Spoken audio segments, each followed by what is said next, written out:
It is the endgame, lads. Welcome back. My name's Josh. I'm doing Darling the Franxx on the channel. Last episode, we went to space, or we're going to space. Hiro is like 02's up there. I need to save her. Gordo kind of gave him a piece of his mind, like, yo, you need to start thinking of like what we all think. And then Hiro was gonna walk off into the spaceship alone, ready to fight for 02 alone. But the squad, everyone's there. Even though Kokoro and Mitsuru can't fly, they were still there for support. Man. The bros, the homies, Squad 13, they are the definition of the squad. They're not gonna let each other do anything alone. They got each other's backs. We had some great moments last episode. It was a great cooldown episode. Nana's back. The original Nana, not the fake one. The bald guy, he's going up there with them. He has a conscience, but he just doesn't really know it yet. What can happen this episode?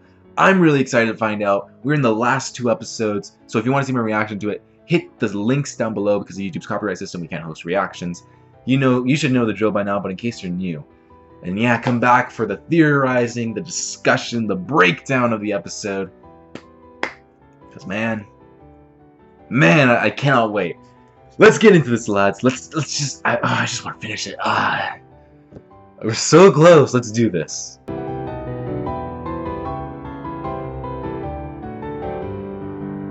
I didn't write anything down for that episode. I turned my notebook page to a new page that has less writing on it, and I still didn't write anything down.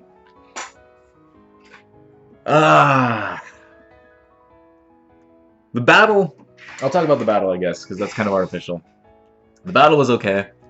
It was a lot of like just things exploding in the back. That's the problem whenever like not only anime but like anything really does a gigantic space opera like battles. It's unless you're following like a specific Revenge of the Sith. We're bringing it to Star Wars because why not?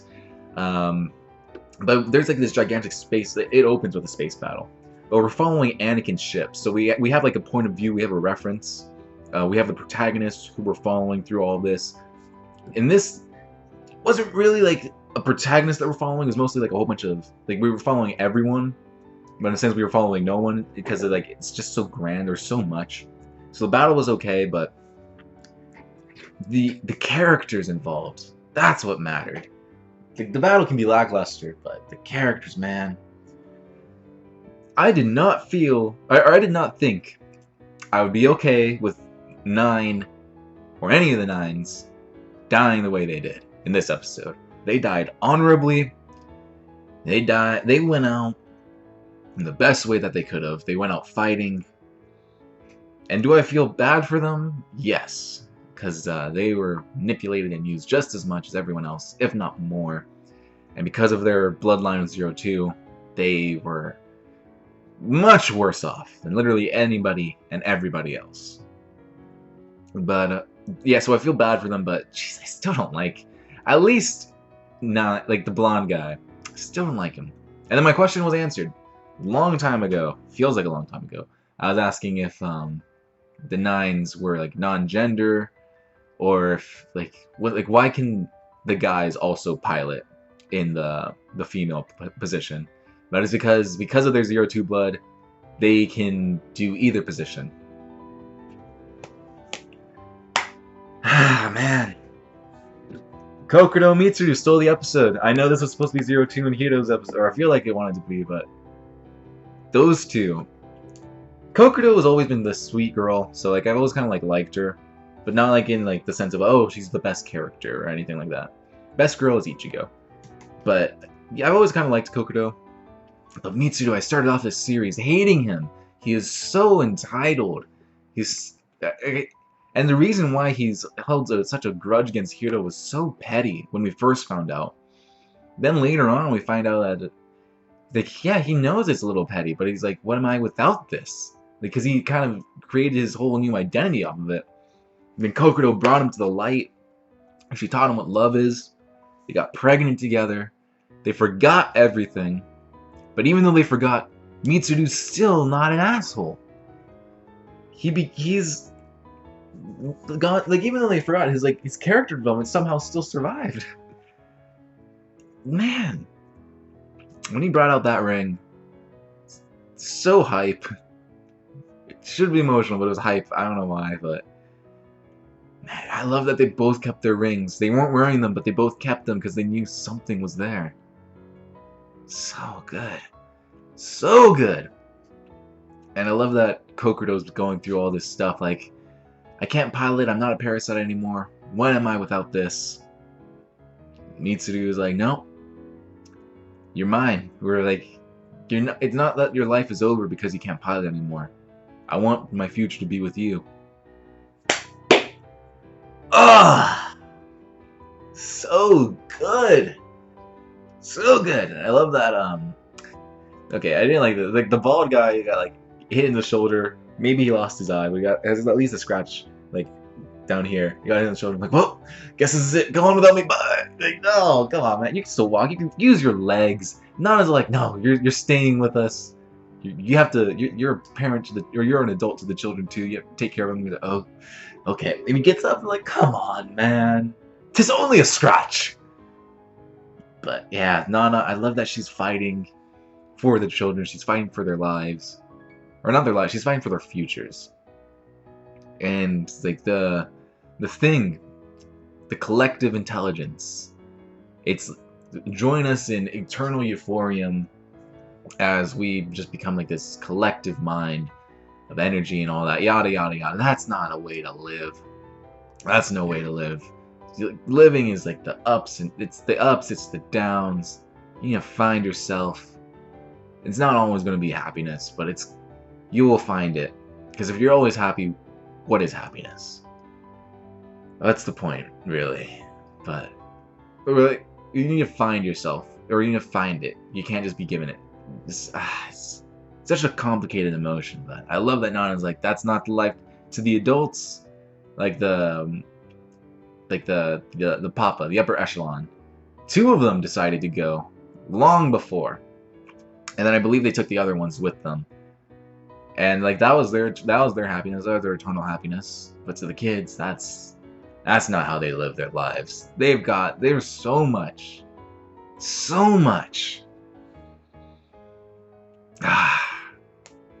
And 02 her body turned to stone, and she turned into a gigantic mecha.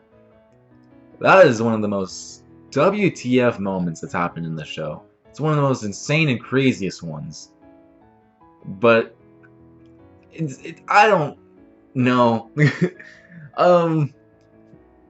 It's a weird decision, but it also kind of makes sense because like, how is her body supposed to get up there?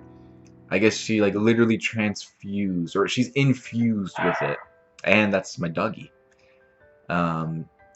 She's infused with the mech, with the Franxx.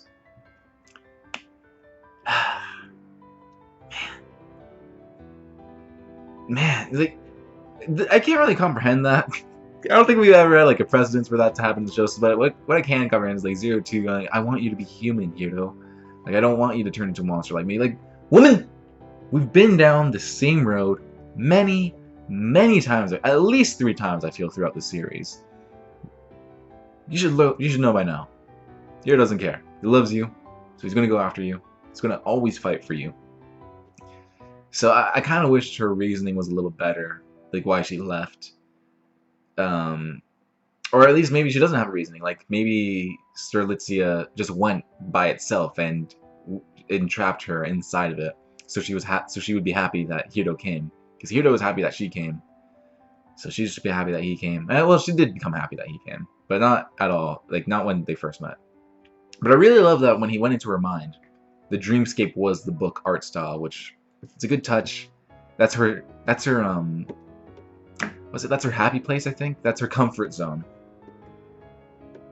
And when her body turned to stone and Hiro was like looking down at little 02, and then he just looks up and 02's there with him. Good stuff, man. Good stuff. I'm curious. Next episode's the last one. How this all ends up. We didn't get a time skip, so maybe, man, my dog is going for it. My My sister just came back from, she went out. She just came back and Angel's like, pet me, pet me, pet me. But I'm curious how this is all gonna wrap up. I mean, everyone's going back, everyone but Hero and Zero Two are going back to Earth. I mean, I guess they have a 02 statue. Are they gonna build a Hero one? Because if they blow up that bomb, I don't think Hero's coming back from that. I mean, they're gonna go, they're gonna take out the collective. Then, do we get a time skip to see how all our characters on Earth are faring without Hero and Zero Two? To like wrap it all up? You see, the collective thing, it wouldn't be that bad, right? If it's by choice. If, like, the upper echelon, obviously, they chose to do it. But since they're forcing it on everyone, it's like, come on. Of course we're gonna take you down. Like, screw you. But, man, what's gonna happen next? Like, Hero has, like, I'm fairly certain he and Zero Two have to die. Because they're going in the Warp Gate by themselves, no backup to the main force, with a bomb. A Klaxosaur bomb. Man. It's the last episode, lads.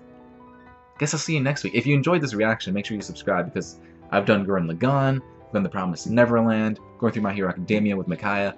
Maybe by the time this comes out, I'm going through Attack on Titan with Micaiah. But at the very least, I've gone through the last season of Attack on Titan. So that's just some recommendations if you like the anime reaction. Man. Subscribe, like, comment, come back for next week, because next week is the finale. That's it, lads. I'm gonna get right into it right now. But man, alright. Let's do this. Let's do this next week for you lads.